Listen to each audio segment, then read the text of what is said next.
So, welcome to the Culture Sound podcast. We're in a bit of a different location here at Nobility Performance in Stittsville. So it's a unique experience to have an on-location recording. Sitting here with Bryan Pankow, and he's the lead chiropractor and co-founder or founder of Nobility Performance, Nobility Chiropractic, another clinic in Smiths Falls, Ontario. So welcome, Bryan. Thanks for showing up. Thanks for having me. Awesome. Great to be here. So tell me a little bit about your story, where you started, what got you into it, and let's go from there. So, I guess starting out how I became a chiropractor, which is kind of different from the business side of things. When I was growing up, I was very athletic. I loved sport of all sort. I loved woodworking. I'm a very kinesthetic person. I just like kind of being able to work with my hands and move is really big for me. And so that shaped a lot of my interest growing up. And that also took me to a bit of a journey in terms of like health and fitness and performance.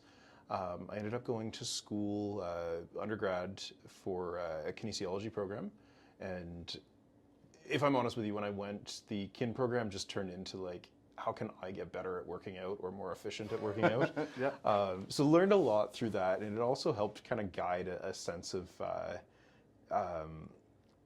like preventative medicine and the importance of being able to preventatively start to work on things instead of reactively respond to different like health situations, things like that. And from a career perspective, that also kind of shaped me. I had an interest in going into medicine, but medicine in Canada tends to be very reactive. The system's just so underfunded and overworked that it's really hard to get ahead of things.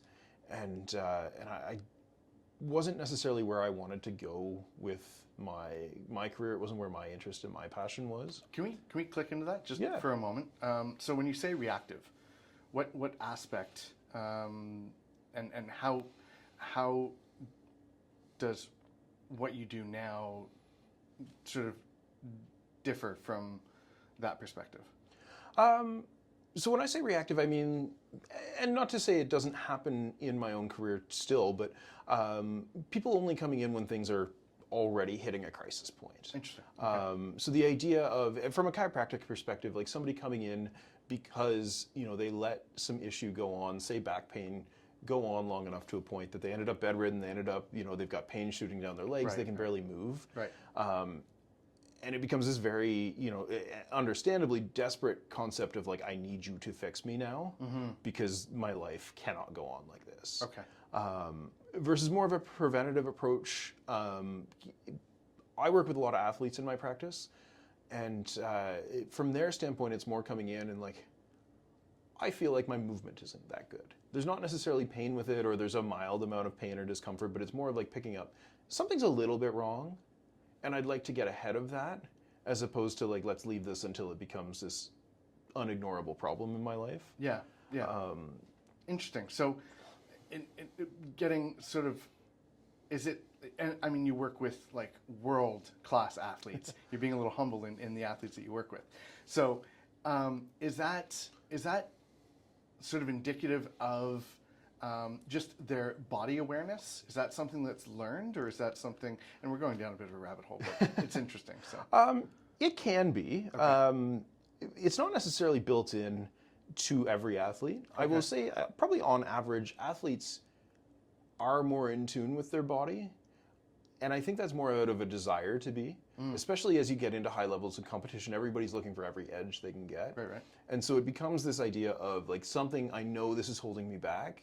It clearly, this would not be a problem I would walk in to go see my family physician about, because they'd look at me with, as if I had 6 eyes or 4 arms or something along those lines. Is that a bit of a problem though? Let's say, and I think this is sort of maybe something that's a stigma around self-care, right? Yeah. Is you only go to the doctor when something's wrong. And to an extent, I will agree with you. I have a very good working relationship with a lot of family physicians in my practice. And some of them are, well, let's be honest, in Ontario at least, all of them are so overwhelmed by, again, more like reactive issues of like, we need to do something about this now, that there's not necessarily always the time or energy to deal with like, oh, Bryan, Bryan's worried about something that could be an issue 10 years from now. Right. It's not that they won't do it, it's just it's not priority for them because there are actual fires to be put out. Of course. As opposed to looking at like, like the fire safety, the fire prevention stuff. But would it not be reasonable to say that there'd be way less fires if we had a fire prevention system installed? Oh, and I fully agree with that. And I think, again, that I can never put fault on any of the actual practitioners for that. Of course. But it is certainly a systemic issue, and there are countries that actually do put a lot of focus on prevention. I think, statistically, Canada and the U.S. have some of the best actual trained physicians in the world. Globally. But our health outcomes are so much lower than other countries that don't necessarily have the same rigor of training for their physicians, but also do have more funding and more of an emphasis on how do we keep people from getting sick before this becomes an issue. And that's sort of a mind shift, especially today, or at least maybe societally or culturally, to have a little more awareness of their body. Do you find that a younger generation is coming to you with more maintenance care than the older generation? Like, is that a thing, or am I creating something that isn't a thing? I think in certain populations. Interesting.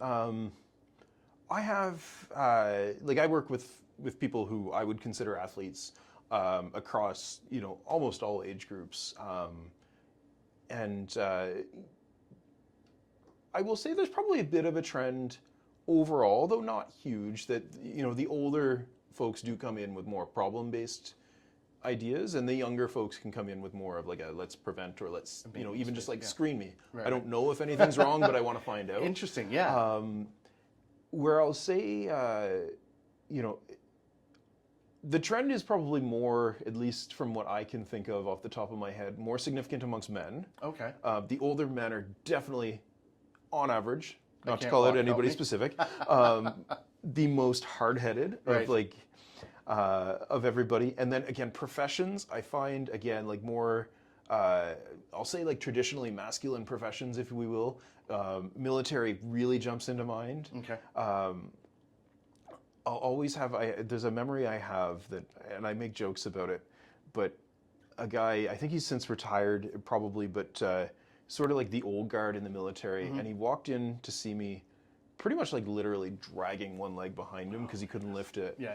And our conversation was along the lines of the moment I can walk out of here, you will never see me again.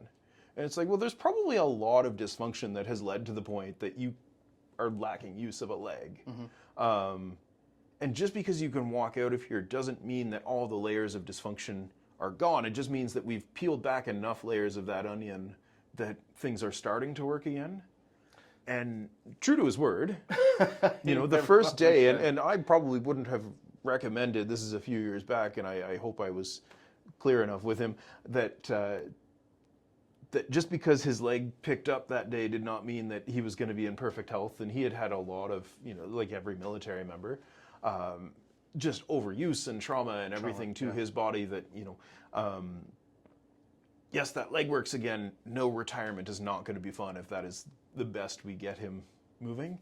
And I will say the younger group, and again, potentially selection bias. I can't say that I have worked with every military member in the country. Of course. But the selection bias is the younger guys coming in may or may not be coming in with a problem, but are definitely more keen to work out even small little problems, or again, just come in and be like, hey, I've been on, either I've been on tour, I've been on training for a couple months, I'm back for a couple weeks, I really want to just get everything tip top, because then I'm leaving again, or I know I need to be able to perform at that level. So that mindset is really, really different. Interesting. And it so culturally, definitely hearing obviously differences, but I mean, how do you manage that, and how do you manage bringing in on an inbound or an intake? You obviously don't or can't pick and choose who your patients are, right? They come, they need help, you want to help them. Yeah, that's sort of core to who you are. So how do you manage that from caregivers fatigue and that type of, how do you manage that internally with your team? How do you work through that? Because that's got to be really hard to just detach from someone that isn't caring for themselves in the way that they should? Or Yeah. maybe that's the wrong phrasing. No, Forgive me. it's a good question. And I'll be honest, it took me a couple of years to work through that. There was a lot of burnout just from that kind of caregiver's fatigue sense the first little while I was working, because you're kind of fresh into the world. You've got all this knowledge. You can help everybody, and you're giving it your all. And frankly, there are people who just won't give it their all. They're kind of there with the expectation that, like, oh, you're going to fix me, and I'm going to sit back and get fixed. Right. And as much as you can try to explain to these people that, this is going to go way better and way faster if you put time and effort into this, or, you'll need to see me less and you'll save money and all these wonderful things that can happen if they put effort into it. Realistically, some people will, and it's wonderful, and some people won't, and that got really, really exhausting, because I'd spend time outside of the clinic, I'd spend time in my personal life worrying about these people that I cared more about them getting better than they cared about getting better. Mm-hmm. And I think being able to shift the mindset to just less of the outcome, and that, debatable, like, we always want good outcomes for people, but learning to be satisfied in knowing that I've done my best for somebody, regardless of the outcome, because again, a lot of the outcome is out of my sense of control, right. Or my locus of control, sorry. And so knowing that, I have given people the opportunity to get better through both the work I've done and then typically what I've recommended at home, and coming to sort of like an internal understanding that I have done my part. There's always those learning situations where, like, I probably could have done this better, or I go and take a course and I think back to somebody from like 3 months ago and it's like, well, I wish I'd known this. Right. But knowing even in that case that at that time I had given them the best that I had to offer, mm-hmm. and continually trying to get better and learning from my experiences. But I think that really helped me navigate that, just in terms of, again, kind of switching where I was trying to get, like, what my goals were. Mm-hmm. Because unfortunately, even if I did everything perfect, and sometimes even if I've done everything perfectly and somebody has put a lot of effort into something, no two people respond to anything the same way. Of course. And you can't necessarily predict. It's like, from a medical standpoint, two people with really similar conditions, like, the physician can prescribe, the perfect medication. Somebody's just not going to respond to one of them. Mm-hmm. Same thing. I can prescribe, the perfect home routine based on all of, the symptoms and things that people are struggling with. Mm-hmm. And for whatever reason, one of the exercises is actually going to cause them more pain. And it becomes like layers of what's going on. Why are we, it's more information. Becomes a bit of an iterative process. Yeah. Right? And certainly. No different than what you need to work with when you're facing any challenge. Right? Yep. So, all right. So we sort of dove down a bit of a rabbit hole as we do. But going back to your journey and, the reactive care versus the maintenance and looking at going to chiropractic rather than traditional medicine. Certainly. So and funny enough, I ended up finding chiropractic as a very reactive process. So when I always get the timeline a little bit wrong because, there was a lot of years involved in this, but I want to say just about going into probably like grade 10, mm-hmm. give or take. My entire family was in a little minivan going down to Kingston from Perth. So it's a fairly windy mountain road. There's cliffs on either side and great big ditches. And around a blind corner, we turned and there was a guy in a half-ton truck on the side of the road, or the wrong side of the road rather.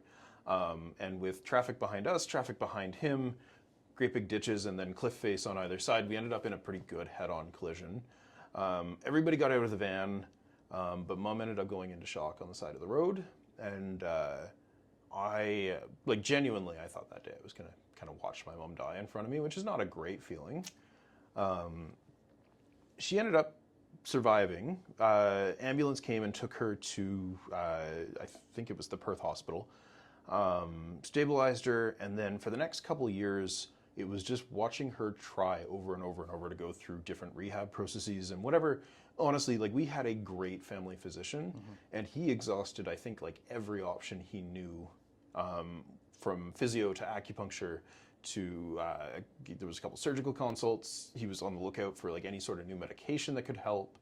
And after about 2 years, Mom had gone from being in crippling pain and bedridden 24/7 to being in mostly crippling pain, working a day, maybe 2 days a week before having to spend the rest of the week recovering. Wow. And so that was like genuinely I mean, you've met my mother. She's very type A, very busy person. For sure. All of my family is. It's a genuine issue.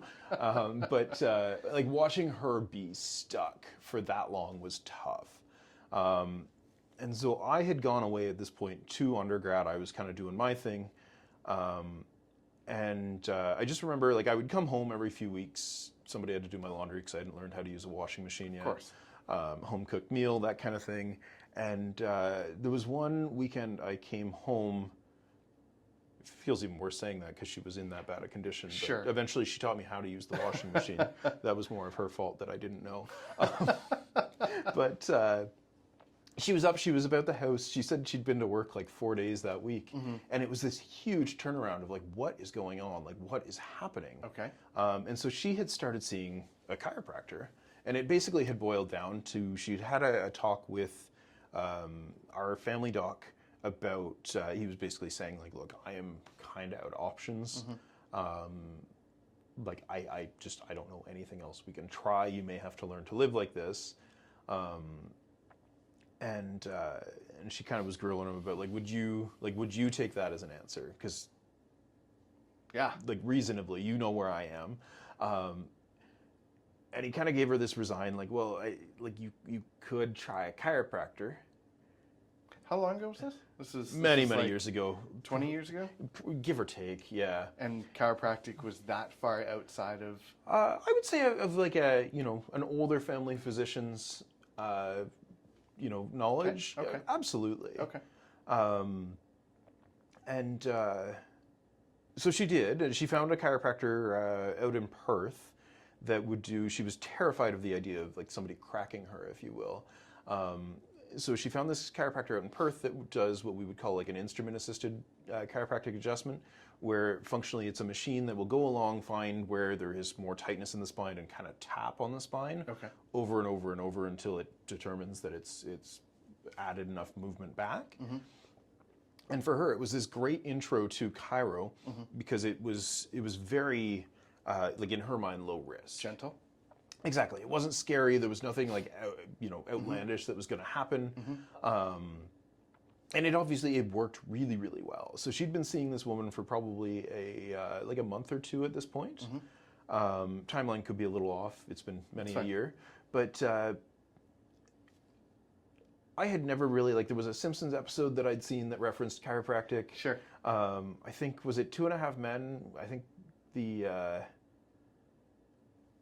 not Charlie Sheen's character, the dorkier one in 2.5 Men was a chiropractor. Like that was the extent of my knowledge of chiropractors. The dorkier one. Was like there was like 2 TV shows I'd seen that had referenced it. I had never seen a chiropractor. I had not a sweet clue what a chiropractor did. Okay. But in this case, it had worked some sort of miracle as far as I was concerned. Like this was wild. Right.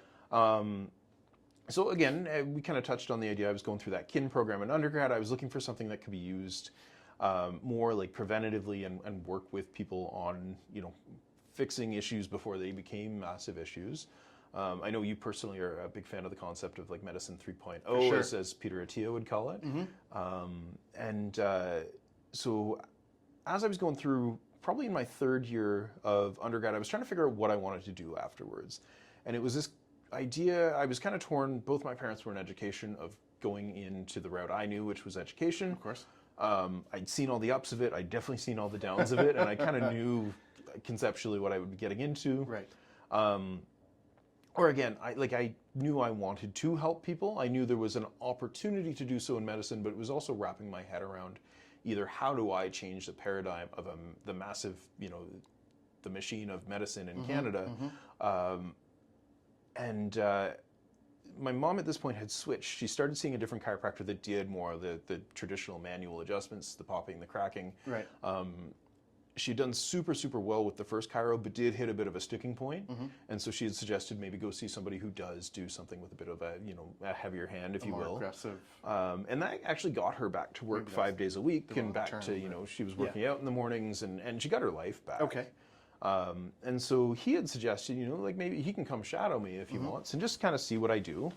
And it was really cool. Like this guy was working in the office with people, some of it was reactive, it was people with pain.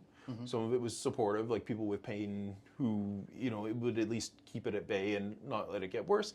And some of it truly was preventative. It was, going around and working with exercise prescription at home and, some dietary prescription about how do we head things off? Okay. Where are these issues? And I think then and there, within like an hour or two of being at the practice, I was like, okay, this is what I'm doing with the rest of my life.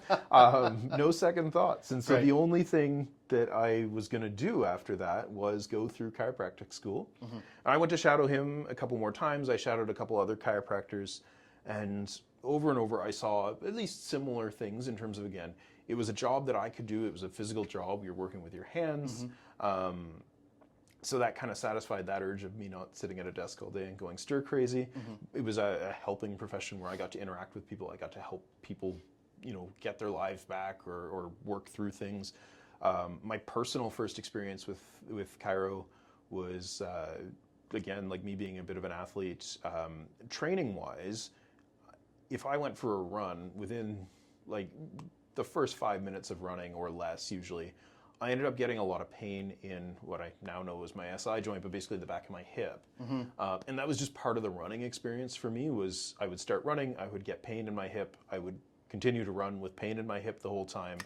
And running was just a painful experience. And so when I actually first got him to work on me as a patient, the biggest thing I noticed was that next time I went running, there was no pain. And it was that weird, like, there's something to this. Yeah, well, there's something to this. And also, like, I didn't even realize that this was something that could happen. Like, could get fixed. I honestly didn't realize that there was a deficit in my life. I just, how do you tell a fish that they're in water? Exactly. Yeah. It's like there's a meme that goes around every now and then, and it's like, it's something along the lines of like, hey, how much pain do you have? And he's like, well, the normal amount. And then the response is always, the normal amount is 0, and you get kind of the monkey looking around like, but that was that, right? Like, that was monkey. My normal amount of pain. And I think we all have at different times because, again, that was just something over the years I'd gotten so used to. I'd never not had that pain when I was running. And you kind of forget about it to an extent. Like, you definitely remember it's there while it's there. But it's just such a natural part of the process that you don't think necessarily, like, can I change this? And so it changed regardless of whether I thought about it or not. And then, so from an athletic perspective, all of a sudden, running was more comfortable, which meant I could do it more happily. I could push a little harder because the pain does send some inhibitory signals.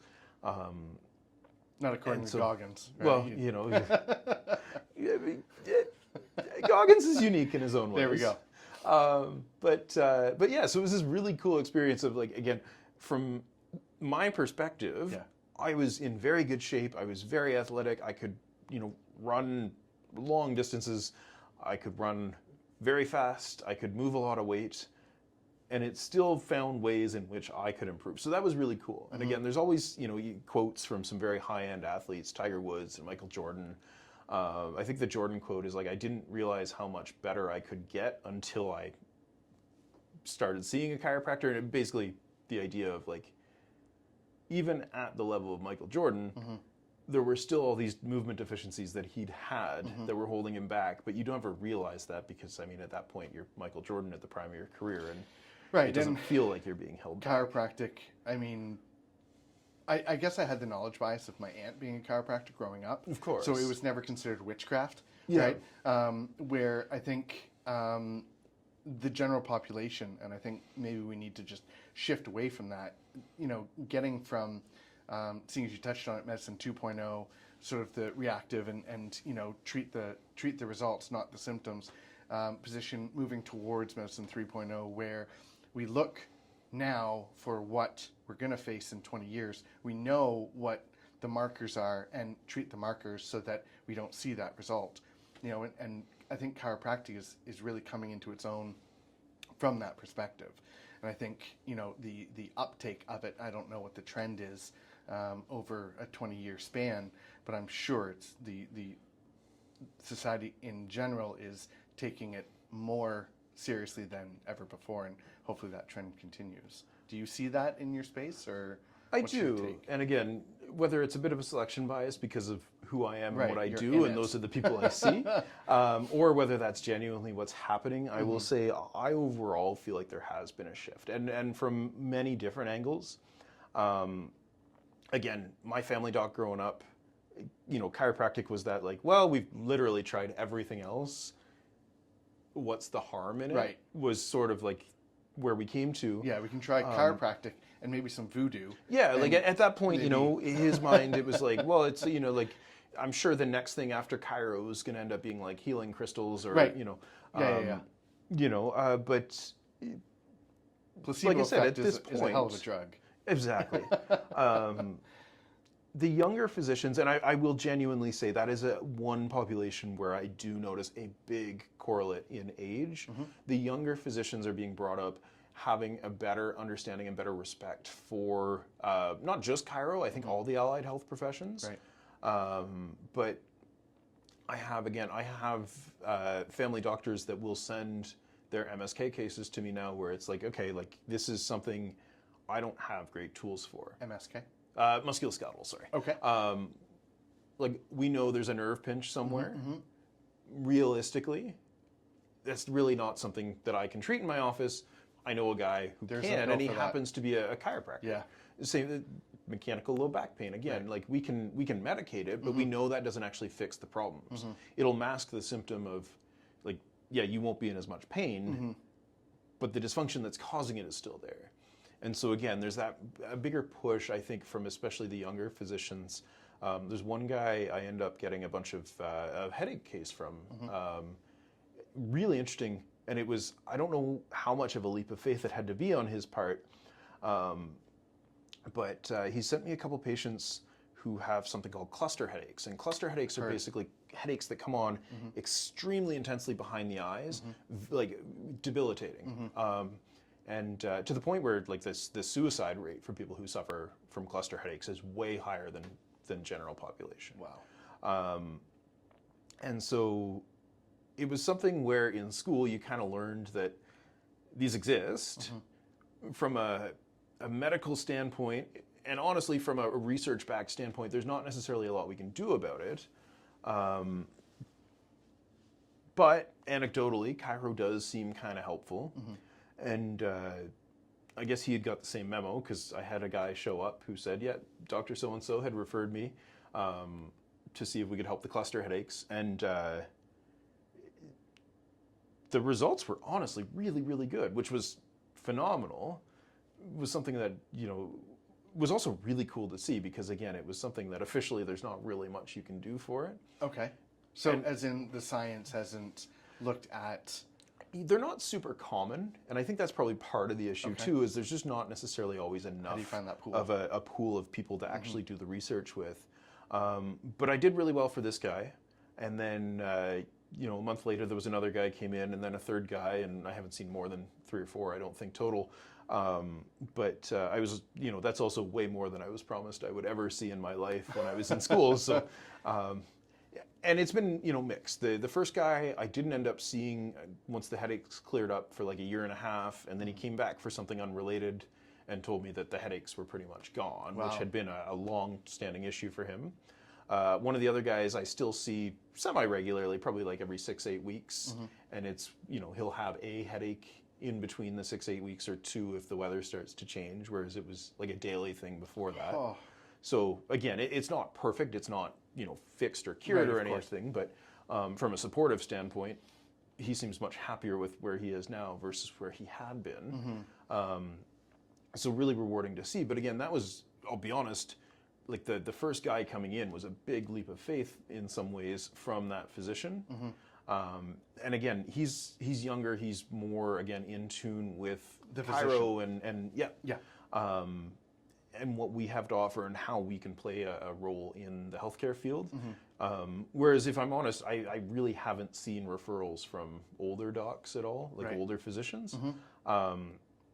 Even my own, well, I guess he's retired since, but my own family doc that I'd had up until he retired over the last year, when I met him unintentionally, it just came off like he had no idea realistically what it was that I did. Oh, wow. And that's been a trend through, I would say, again, a lot of the older physicians. The first family doc that eventually sent mom to the chiro, again, it was, it was throwing his hands up in the air, and it was the next best thing to saying, I don't know. Yeah. So that trend has been really interesting, and there are many more younger family docs. I have, family medicine students come in regularly and shadow me, and different levels of uptake on what I'm doing, but most of them do seem to at least find it very interesting. And again, that's now part of their curriculum, is actually spending time with, again, kind of like the allied health professions, so that they have a better understanding of what's out there. So that's really neat. Okay. So we sort of explored how you got here. Yep. How about, we've touched on where it's going. What does that future look like in greater detail, idyllically, for you?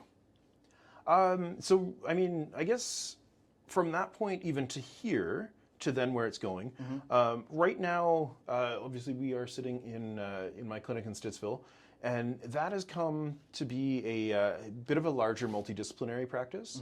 So it's not just me as a chiropractor anymore. We have a second chiropractor that actually has different professional interests than I do. So that's Dr. Alina, and she really likes dealing with some stuff that frankly is not really my wheelhouse. I love working with movement-based stuff and athletes, and her focus often ends up being more like family-based care, pregnant women, children, stuff that I haven't focused on learning the intricacies of as much.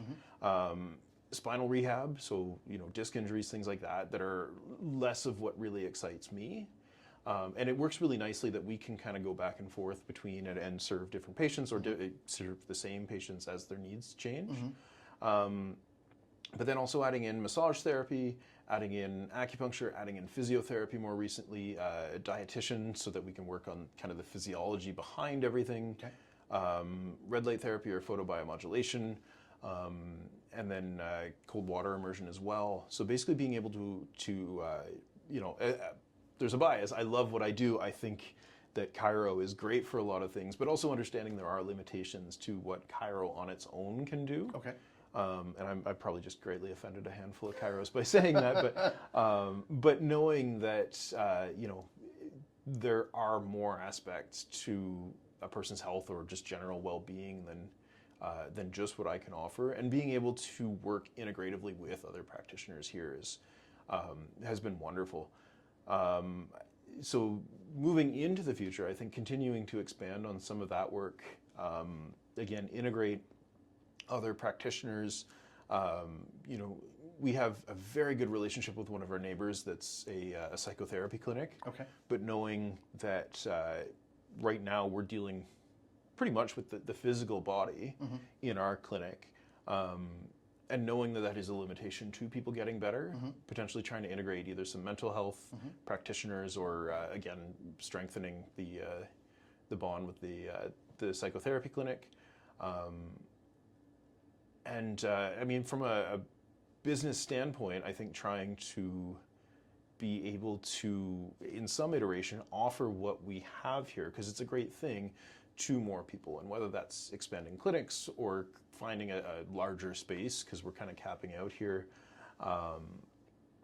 but figuring out ways to expand the offerings so that more people can benefit from what we're doing.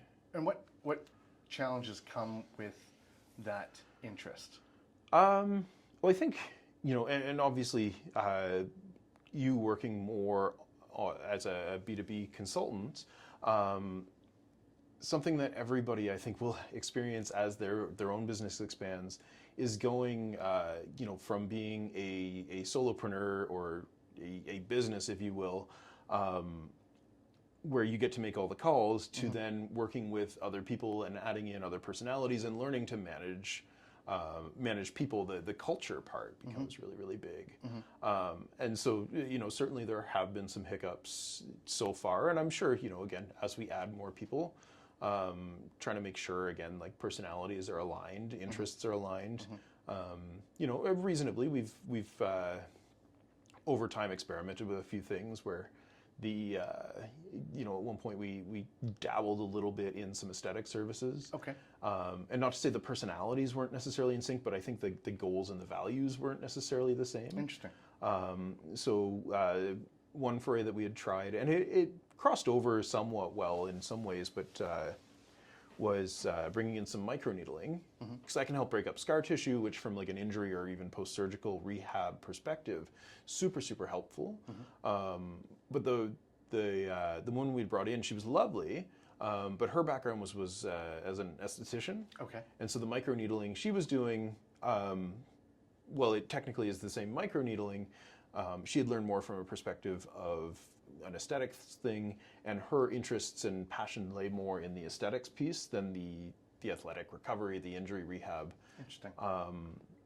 And so while there was crossover, it just ended up, unfortunately, not being a great fit. We were very fortunate, again, personalities were good. Everybody kind of was on the same page about, this actually might not have been the best partnership. And so we still have a good relationship there, but definitely, again, like trying to almost learning how to make sure that the right people are coming on board. Right. So sharing sort of the values, expectations, that open communication, active listening piece, sort of at the onset, where frame that out in sort of a bit more of a formal understanding prior to engagement would be helpful. Yeah. And, quite honestly, I think at that point, too, we had an idea of what the brand and the brand personality was. Okay. But we were still kind of searching for, like, what the boundaries of it were, where it actually sat. And so some of the mistakes came from not really having that sort of like a set value statement. Interesting. Okay. Right off that, where there wasn't like a yes or no decision-making tree. Because if we had that very strong, not that I think there was a lot of regret from that. It was a good learning experience, and nothing really bad came from it, outside of investing some time and energy into something that didn't work out. But I think having like a stronger identity of who we were, what we offered at that point might have saved us some time and energy, and her as well some time and energy from that. Whereas again, it was sort of like I don't want to say wishy-washy startup, but it was the idea of like, we like the ideas we have, but like dip toe in the water. Yeah. And as most good businesses know at this point, being able to actually focus and offer something to your population can sometimes be more important than being able to offer something for everybody. Right. And that kind of ended up feeling like what we were playing with. Okay. Because like at different times there were talks of like, well, if we have microneedling and you're here, laser hair removal and microblading and all these other things came up, and it really did, it truly, like, even the patient population that we already had coming in, it probably appealed to some of them, but not really enough of them for it to be worthwhile. More of a referral than an in-clinic service. Right. Yeah. Okay. So I would say like keeping focus and understanding, again, personalities and values is probably going to be continuously one of the larger challenges. For sure. From an expansion perspective too, and it does tie in, but just making sure, again, like finding the right people is challenging. And so on a similar but slightly different vein, almost the patience ends up being important. Right. Where it's like, okay, like we've been looking for a new massage therapist or a new physiotherapist or whoever it is for a while, and somebody comes along who really, yes, they have the credentials, but again, they're not the right fit at all, and almost having the discipline and patience to say like, well, if you want to work geriatrics, we don't serve a lot of those. We have some older athletes, sure, but like we're not necessarily like a palliative care clinic either, and we're not necessarily like, that is not our patient focus. That skill set on their part is going to be different. So unfortunately, like our patient population might not appreciate what they have to offer. Right. And reasonably, they're probably not going to enjoy working with a completely different population than what they actually want to work with. Yeah, touching on that point where we sort of talked earlier about your ideal client persona and you having the responsibility to sort of help whoever comes to you and manage that, but at the same time having an understanding of what you offer as a brand and how you can best help that patient. Perhaps that's referring to another clinic. Yep.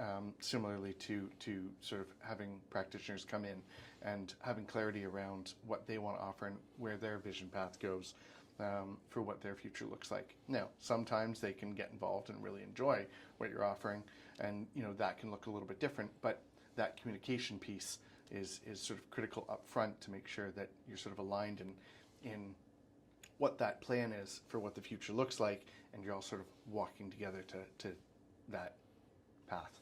Exactly. So kind of interesting perspective there. And so any other challenges that come top of mind on how you're creating that holistic care practice and what that presents, especially in today's climate? As you said, younger practitioners being maybe perhaps more willing to refer, but what does that look like?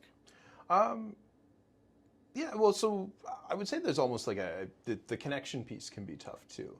And it is, to some extent, I have no better way to phrase it than sort of like the harder I worked, the luckier I get with who I met. Interesting.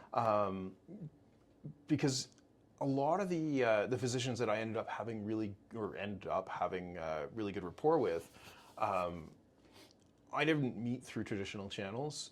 Okay. I would meet them on different excursions. I would meet them, one guy, actually who I ended up, is a partner in the clinic here. I ended up meeting him up on like a bit of a survivalist camping excursion, if you will, like 8 hours from here. Mm-hmm. We got talking and realized we lived, half an hour, 45 minutes from each other.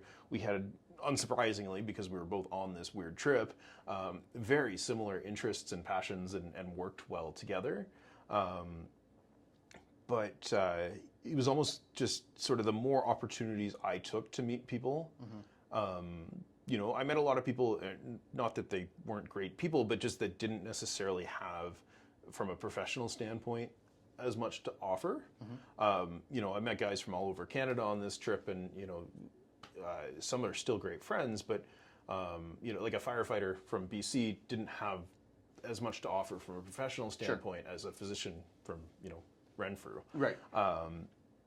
And so again, like going out, doing all kinds of networking things, I guess like somewhat tactically using different events and not from a networking, like we weren't going to like an entrepreneur's night type thing. Mm-hmm. But networking from like a going to the right events, going to the right things perspective. Serendipitous. Exactly. You end up meeting the right people, and it is, I'm kind of introverted. I like my alone time. Sure. So like there are times where it's work to then go to these kinds of things. It's always work to go to those types of things. Yeah. But at least being able to pick the ones that I knew I would enjoy. Mm-hmm. Even if it was, again, more of a serendipitous type meeting, mm-hmm. I think opened up more opportunities for me. Whereas mm-hmm. it's really hard, like especially again from like a, if we're looking as a physio or as a chiro or as a massage therapist to go meet a physician, mm-hmm. Like they're really overworked, right. And so like trying to walk into the office and they got a very targeted like, hey, I was just hoping I could meet, or like I brought lunch for. Mm-hmm. Honestly doesn't seem as impactful or effective realistically, mm-hmm. As just the people that you're able to make a good connection with more naturally out of that element, out of their element, right? Or in a different element, I suppose. So that's an interesting point where a lot of the suggestions that we make around cultural building is getting out of office experiences, right? And especially with remote work, it's even more challenging, right? But absolutely, bringing people together, creating that community, dipping into the like similar interests that you said you had with the partner here, and getting them out of the element of I'm at work, I'm here to do a job, versus I'm out here to experience something new, something different, and it sort of opens that opportunity. And I often will say, society today, leadership today, leader groups today fail to benefit from alternative perspectives, because a lot of leadership teams create this echo chamber where they're all of like mind and they don't like having differing opinions or pushback on their perspectives. So when you engage in these types of experiences and events, you're able to benefit from those unique perspectives, those alternative perspectives, because you're in an element that isn't where you feel like you need to be on. And you're just more open to receive that type of feedback and that input, and then those aha moments where, hey, this could actually work in this environment because it's different enough, it's a unique enough take, yet it's similar enough that there is a brand cohesion there. So it's kind of an interesting point. Absolutely. What do you think on that? I would say overall it probably holds very true, reflecting on it in my life. Mm-hmm. I would say most of the major impactful people that I've met haven't necessarily been intentional from a business and career standpoint, in that some of the people that realistically have had the biggest impact on me, whether it's through different sport opportunities, again, different excursions, living down the road from my parents. I've met a lot of the people that have had the biggest impacts very unintentionally, and again, it tends to flow, you're right, better. Because when you're in those situations, arguably you're not necessarily on, the preconceived ideas are kind of shut down a little bit more. And Right. I would just have to say I agree. I agree. Simple enough. So just for context, I lived down the road from Bryan's parents. I threw out my back from a previous life of construction, and that's how we met. So just to give some context for that. So where does it go from here? We sort of stepped off that path where we were talking about bringing in other I don't know, you referred to allied professions around sort of physicians, and so are they sort of the center and everything is a hub off of that, or what does your vision look like on that? It's a good question, and there's a lot of different iterations of it that I can see, and so it, again, to an extent, ends up depending on who's available and who buys into the plan. Having physician buy-in is huge, and having them as sort of a center hub would be, at least the way the Canadian system works, probably one of the most efficient ways of doing it. Again, finding the right personalities and the right people to really be able to run that, and especially reproducibly, is really, really challenging. And so that's not necessarily something I want to be holding my breath on. It's great to dream. Sure. And again, even though a lot of the younger physicians are more and more open to working with people, being able to effectively recruit them from the standpoint of somebody who is not on necessarily the in-group, probably pretty challenging as a whole. At this point, I haven't had a lot of success. Right. And again, the way the system is set up for them, especially family medicine, is just so overrun. They typically like to work in clinics that have a really good understanding of how to make things work efficiently for them, so that while they're always going to be overrun in the current system, they're at least less overrun. Okay. For us, I think being able to have, I guess, something similar to what we have here is probably one of the most realistic ways of doing it, where there's multiple points of entry. So sometimes people will come in for massage therapy, sometimes people will come in for chiro, physio, sometimes red light therapy, but being able to communicate with those people and kind of assess their needs as the chiropractor, as the massage therapist, as the physio, and being able to make appropriate recommendations, realistically is going to be something where I think from a feasibility standpoint is the best course of action. So is that driven by internal referrals? So they come in for a massage, the client goes through the session, there's sort of is there a conversation around what else performance Nobility offers? Is there, how does that work internally, and is there a system set up for that? So the system's sort of developing as it comes. I think one of the big strengths we have is a lot of our practitioners, self included, end up working together on each other's issues. Okay. Which, as a practitioner, is always one of the worst pieces of our health, is actually taking charge of ourselves. Just about every practitioner spends so long looking after everybody else that we end up so far on the back burner. That maintenance piece is exactly falling apart, sure.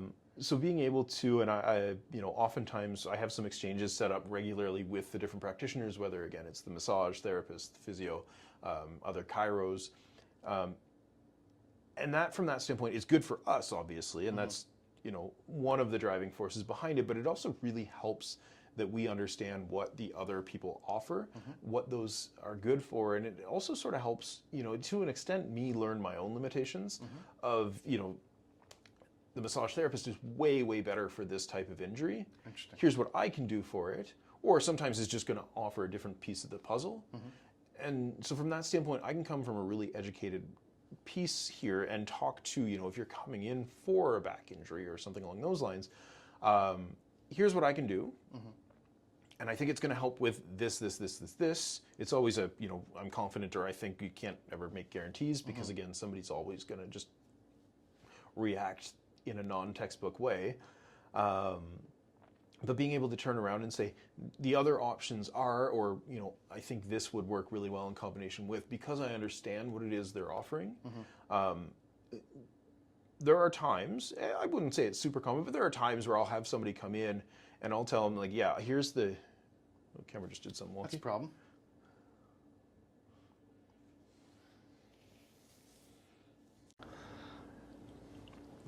So I wouldn't say it happens terribly often, but there are times where I'm going to have a patient come in and I'll have a decent idea what's going on in terms of, diagnosis and what they need. And it might not be me at all, or I might not be able to do a really good job for them. Whereas, say something that I don't offer, the needling or the just dedicated soft tissue work from a massage therapist, is actually going to be really what's helpful for them. And so being able to communicate that to them too, there is that, like a report of findings, if you will, where once you've gone through the exam with somebody, that is a very structured piece of, okay, here's, whether it's what I can do or what else can be done. Every now and then it's completely just a referral outside of the clinic too. Whether that's to, again, like something with a very different specialty or focus, or whether, the odd time hospital or just there's other bits that are needed. But again, more often, within the clinic where having that very strong understanding of what the other professionals in the clinic can offer, just knowing that they can do a better job for it. And I suppose that parallels to just sort of being able to understand what other team members on the team can offer, right? And taking from that alternative perspective and understanding what those other practitioners are able to offer for the best benefit of the patient or client. Absolutely. So kind of a interesting parallel there. So what does we've sort of looked at the vision of using either a practitioner or some other sort of as a hub, as sort of the Canadian framework works as. And I would assume, and I think I'm pretty safe in this assumption, that most North American structures are pretty similar, right? When someone's sick, they go see a doctor. That doctor refers out, and from a GP perspective. So, would you look to change how society sort of looks at that preventative piece, the maintenance piece? Looking to a GP as the initial point of contact, or in your idyllic future, is there a bit more of a cultural society understanding of what's available to them and being able to source that out themselves? Is that a better solution? What does that look like to you? I think a blend, quite honestly. Like, to some extent, I can never realistically expect somebody who has a career and a life and responsibilities outside of healthcare to fully understand what the healthcare system encompasses. So having more awareness from that standpoint is great. And again, being able to do some social media advertising and kind of like informative advertising does tend overall, I think, to help to an extent. Sometimes it leads people down the wrong path, but to people being able to find or have the information to make maybe at least a better decision in terms of coming in, let's say for something musculoskeletal, I may actually be the first point of contact where they've kind of skipped going to their family doc. Being said, it does mean that I have a responsibility to understand what my scope of practice is, how to diagnose things that may not be, even if it's not like a pinpoint, super accurate diagnosis, but at least be able to understand how to pick up, like, yeah, you have back pain, but actually the cause of that is your kidneys. And that's not necessarily something that I can treat. So now I have to bounce them back to their family doc. Right. And for what it's worth, I went to school in the States, so I can't necessarily speak to Canadian chiropractic education, although my understanding of it is it's very similar. In the States, there are certain states where functionally, whether it's just sort of like a desert in terms of healthcare providers, or scope of practice is so wide that chiropractors end up being portal of entry and honestly first point of contact for a lot of things. Oh, wow. And so a large part of our education was being able to at least identify when things were outside of our scope, have a reasonable idea of what's causing it, but also then understand how to handle that and manage that by providing appropriate referrals. So to an extent,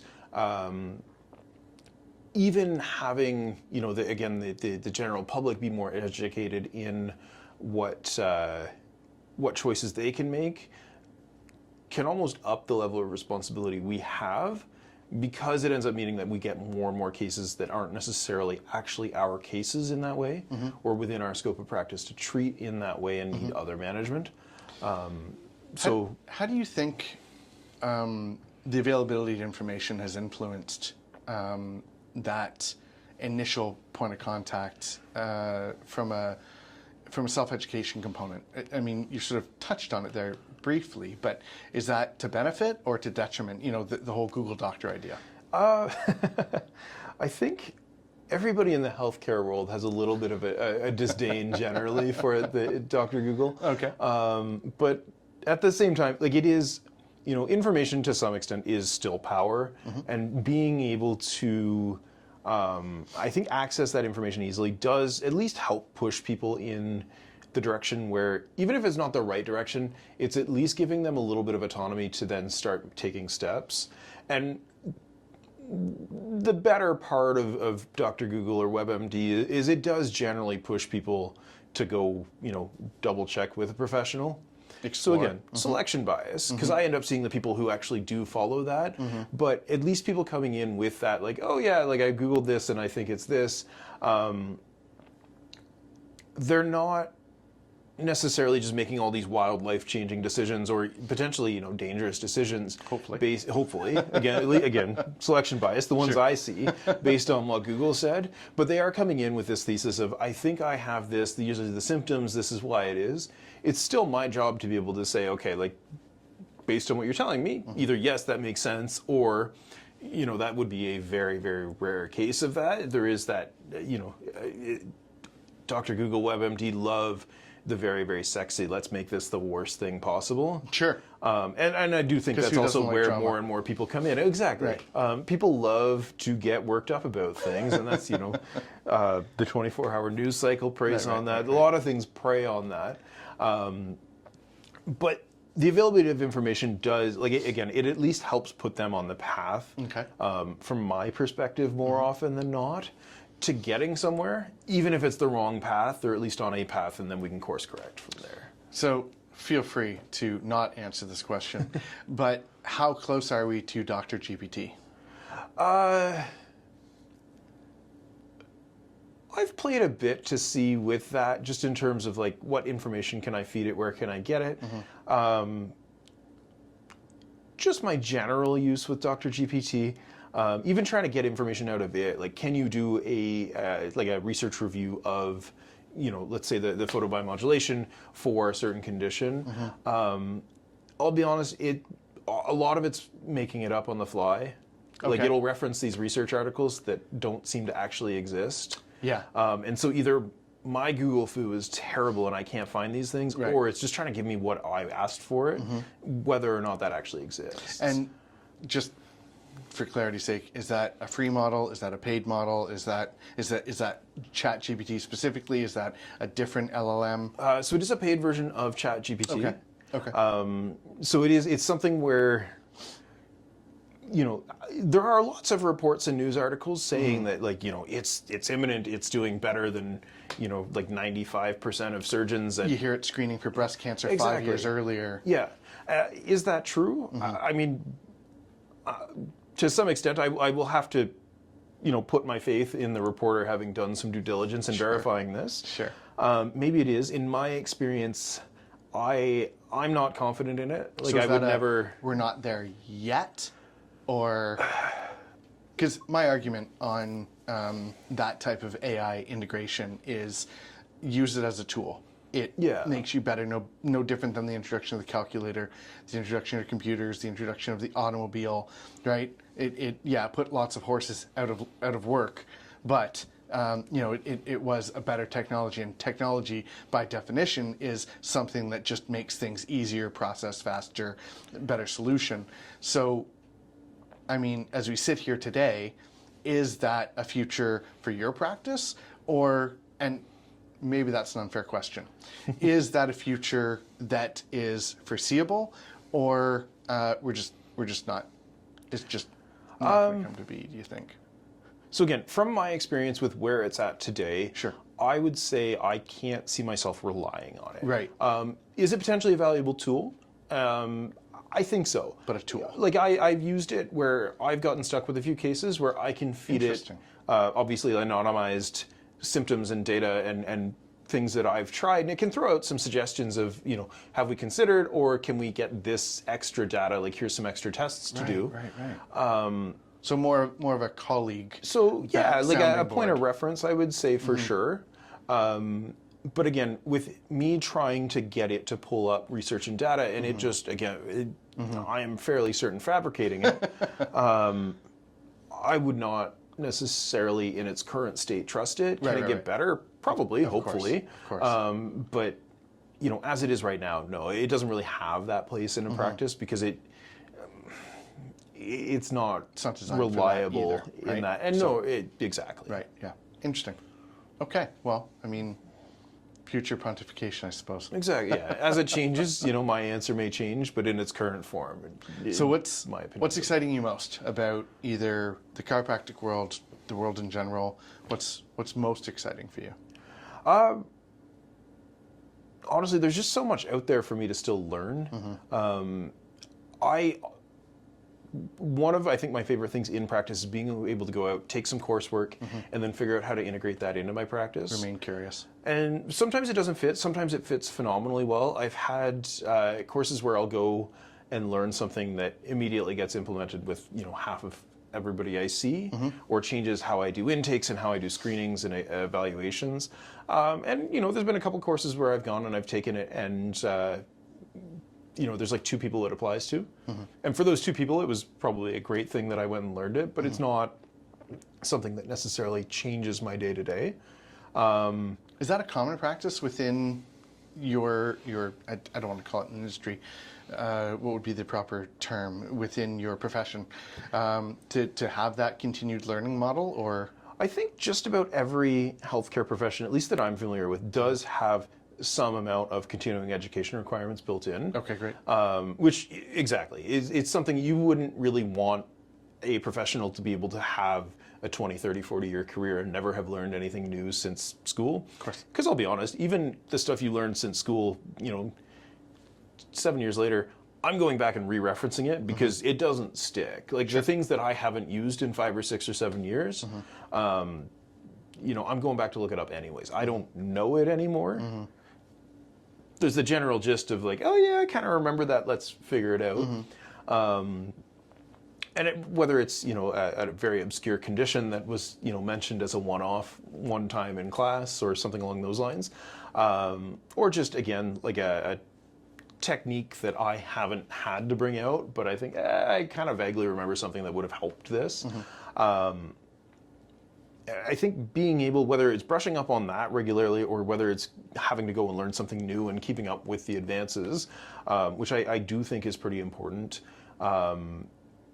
it's baked in, and at least I can speak to chiropractic within Ontario, there's actually some of the continuing education hours are required to be technique-based, so that you can't necessarily just continuously get sloppier and sloppier and sort of wing it, if you will, as practice goes.